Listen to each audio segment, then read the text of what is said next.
sad, enlightening, and fascinating journey.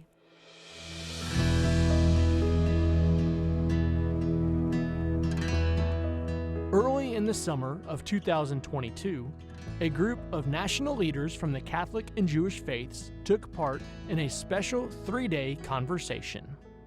This is specifically the United States Conference of Catholic Bishops and the National Council of Synagogues that has an ongoing dialogue, but it's important that the Catholic and Jewish national leadership is studying these issues, is coming together to learn on this journey so that they can be ready to take action jointly whenever possible. As two spiritual communities, both very much present in the United States during the time of slavery and since, we have a responsibility to figure out how to talk about it within our communities and together. And what an interesting opportunity to experience this learning with each other. That experience was a trip to some of the most significant places during the Civil Rights Movement in Atlanta, Georgia, and Birmingham, Selma, and Montgomery, Alabama. The Civil Rights Movement was in many ways a religious-led movement. And religious leaders were taking the responsibility on themselves to be kind of moral beacons and guides for the country. And I'm not sure that we can say that as clearly now. And so I think that religious leaders have a lot of work to do to try to retain and develop their moral agency, their moral credibility in the 21st century around these issues, because they're still with us today. So how can they exercise more effective leadership? I think dialogues like this hopefully are like some piece of that puzzle that needs to be figured out. Dialogue among the group took place throughout the trip that included stops at the Martin Luther King National Historic Site, Kelly Ingram Park, the Edmund Pettus Bridge, the Rosa Parks Museum, and the Equal Justice Initiative Museum and Memorial.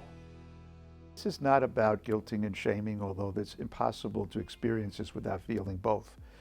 But it is to be aware of what has very often been sugar-coated, whitewashed, misunderstood. I looked at it as an opportunity to increase my own consciousness and to ask the Lord for forgiveness for my own sins and how we have to continue to work together in order to fight that none of this happens again. But what does civil rights have to do with religion? In particular, the Jewish and Catholic faiths. Both faith traditions have a shared interest in justice. They both kind of draw on the prophets and on a rich tradition of social teaching. Also, the Jewish community in particular has suffered from anti-Semitism that's connected with white supremacy, and the Catholic Church has a complicated history there. So there's a lot of things to work out there. But both groups are also, in this country of the United States where there's been a lot of problems related to anti-Black racism. And so I think everyone here was really interested in thinking together about ways to be more proactive, ways to be more informed, more aware, more engaged. The Catholic and Jewish dialogue is concerned with issues of conscience and with the dignity of every human being.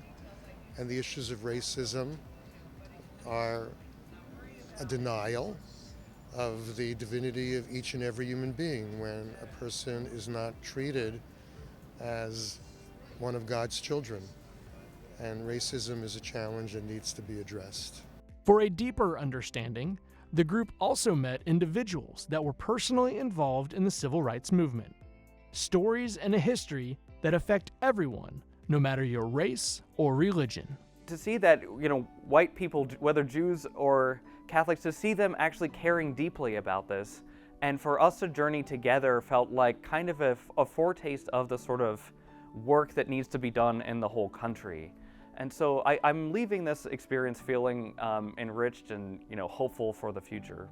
And in the future, what can the leaders of these two different faiths do with the knowledge and experience they gained on this short but influential trip? We have to bear the light of truth. We have to practice justice in our own lives personally. We have to fight and struggle for it institutionally. however that plays out in our corporate structures, in our churches, in our business life, in our political life, all across the board. So we bear that responsibility to do that and to eliminate as best as we can in our personal lives and in our communal life any evidence of injustice. This is a journey that I personally believe every Jew in America should take, and I could not say that if I didn't do it myself. So we lead by example, and I think that's pretty powerful. We also lead by teaching. The learning that I've taken away will be something that I use in my writing and in my teaching to others, and will become part of my newsletter material, part of my sermon material, and so that's really important.